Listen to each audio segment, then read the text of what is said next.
Hello, നമുക്കിന്നൊരു ഷോപ്പിങ്ങിന് പോയാലോ? അപ്പോൾ രാവിലെ എണീറ്റപ്പോൾ ചേച്ചി എന്നോട് പറഞ്ഞു, എടേ നമുക്കൊരു ഡ്രസ്സ് വാങ്ങിയിട്ട് വന്നാലോ? കാരണം ഞങ്ങളുടെ ബ്രദറിൻ്റെ വെഡിങ് ആണ്, അപ്പോൾ ഇടാനൊന്നും ഇല്ല എന്ന് പറഞ്ഞ് അവൾ എന്നോട് പറഞ്ഞു നമുക്കൊരു ഡ്രസ്സ് വാങ്ങിയിട്ട് വരാമെന്ന്.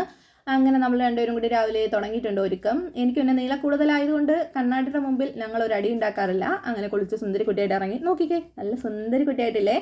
അപ്പോൾ നമ്മൾ ഇറങ്ങിയിട്ടുണ്ട്. ഞാൻ ആദ്യം ഇറങ്ങി, അവൾ പതുക്കെ വരത്തുള്ളൂ, അല്ലെങ്കിലും അങ്ങനെയാണ്. അങ്ങനെ ഹെൽമെറ്റൊക്കെ എടുത്തു. നമ്മുടെ സ്വന്തം വണ്ടിയിലാണ് നമ്മൾ പോകുന്നത്. അപ്പോൾ എല്ലാവരും ടൂ വീലറൊക്കെ പോകുമ്പോൾ ശ്രദ്ധിച്ച് പോവുക. മഴയൊക്കെയാണ്, ഒരുപാട് അപകടങ്ങൾ ഉണ്ടാകുന്നുണ്ട്. അപ്പം ഹെൽമെറ്റ് വെക്കാതെ ഒരിക്കലും പോകരുത്. അപ്പോൾ സൂക്ഷിച്ച് പോവുക. അപ്പോൾ നമ്മൾ ഇറങ്ങിയിട്ടുണ്ട്. ഏത് കടയിൽ പോകണം എന്നുള്ള ചിന്തയിലാണ്.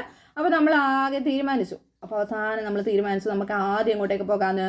അതെ, നമ്മുടെ വെറ്റ്ലാൻഡിലേക്ക് പോകാൻ തീരുമാനിച്ചു. ചെന്നപ്പോൾ തന്നെ അത്യാവശ്യം നല്ല തിരക്കൊക്കെ ഉണ്ട്. നമ്മൾ നല്ല ഗ്രാൻഡായിട്ട് തന്നെ അവർ സ്വീകരിക്കുന്നുണ്ട്. ഒരുപാട് നല്ല കളക്ഷൻസ് ഉണ്ട് കേട്ടോ. പക്ഷേ നമുക്ക് നോക്കാം എന്താണ് അവിടെ സംഭവിച്ചതെന്ന് നമുക്ക് നോക്കിയാലോ. അപ്പം നമ്മൾ കയറി ചെന്നു. അവിടെ ഒരുപാട് നല്ല ഡ്രസ്സ് എൻ്റെ കണ്ണിൽ വെട്ടിട്ടുണ്ട്. അപ്പോൾ നല്ല ഡിസ്പ്ലേയൊക്കെ നല്ല അടിപൊളി ഡ്രസ്സൊക്കെ ഇട്ടിട്ടുണ്ട്. പക്ഷേ റേറ്റ് ഇത്തിരി കൂടുതലാണ് കേട്ടോ. ഇതാണ് ഇവിടുത്തെ പ്രശ്നം. കളക്ഷനൊക്കെ കൊള്ളാം, പക്ഷേ റേറ്റ് കൂടിപ്പോയി. അപ്പോൾ നമ്മൾ കുറേ ട്രയൽ നോക്കി, പക്ഷേ അവൾക്കൊന്നും ഇഷ്ടമായിട്ടില്ല. കളർ അവൾ ഉദ്ദേശിക്കുന്ന കളറൊന്നും കിട്ടിയിട്ടില്ല കേട്ടോ. അവൾക്ക് കുറച്ച് ഡ്രസ്സ് എടുക്കണമെങ്കിൽ നല്ല പാട് തന്നെയാണ്. അപ്പോൾ നമ്മൾ അവിടെ നിന്ന് നേരെ ഇറങ്ങി MKയിലോട്ടാണ് പോയത്. ഇവിടെ അത്യാവശ്യം തിരക്കൊക്കെ ഉണ്ട്. ഇവിടെ അതിലും നല്ല കളക്ഷൻസ് ഉണ്ടെന്ന് കേട്ടിട്ടാണ് ഇങ്ങോട്ടേക്ക് ചാടി വന്നത്. അപ്പം ഇവിടെ നോക്കിക്കേ, നിങ്ങൾ തന്നെ നോക്കിക്കോ, നല്ല നല്ല കളക്ഷൻസ് ഉണ്ട്. പക്ഷേ സൈസ് പറ്റുന്നില്ല. അങ്ങനെ അവർ വീണ്ടും ഇങ്ങനെ കുറേ ഇട്ട് തരുന്നുണ്ട്. നമ്മളിങ്ങനെ നോക്കുകയാണ് കേട്ടോ, ഏതെങ്കിലും ഒന്ന് കിട്ടിയാലോ എന്ന്. അപ്പോൾ ഈ കളറൊക്കെ അവൾക്ക് ഇഷ്ടമാണ്, പക്ഷേ സൈസ് അങ്ങോട്ട് പറ്റണില്ല. അങ്ങനെ അവർ വീണ്ടും ഇട്ട് വന്നു. അവസാനം നമ്മൾ നോക്കിയിട്ട് ഒന്നും കിട്ടിയില്ല. അവൾക്ക് ഇഷ്ടമാവണ ഒന്നുമില്ല കേട്ടോ. അവൾക്ക് ഇഷ്ടപ്പെടണമെങ്കിൽ കുറച്ച് പാടാണ്. അതാണ് ഞാൻ നേരത്തെ പറഞ്ഞത്. അപ്പം ചേച്ചിമാർ വീണ്ടും ഇങ്ങനെ ഇട്ട് തരുന്നുണ്ട്. രണ്ടിടത്തെയും കസ്റ്റമർ സർവീസ് നല്ല അടിപൊളിയാണ്. അവർ നല്ല രീതിയിൽ നമ്മളെ നോക്കുന്നുണ്ട്. അപ്പം നമ്മളൊരു ബ്ലൗസ് പീസ് എടുത്തിട്ടുണ്ട്. അപ്പോഴേക്കും അവിടെ ഒരു ബാർബിയെ കണ്ടു. അങ്ങനെ നമ്മൾ ഫുഡ് കഴിക്കാനായിട്ട് വന്നിട്ടുണ്ട്. കാരണം 10 മണിക്ക് ഇറങ്ങിയതാണ്, 1:30 ആയിട്ടുണ്ട്. നല്ല വിശക്കുന്നുണ്ടായിരുന്നു. ആ ഫുഡ് കിട്ടിയിട്ട് സന്തോഷമാണ് കേട്ടോ ആ മുഖത്ത്.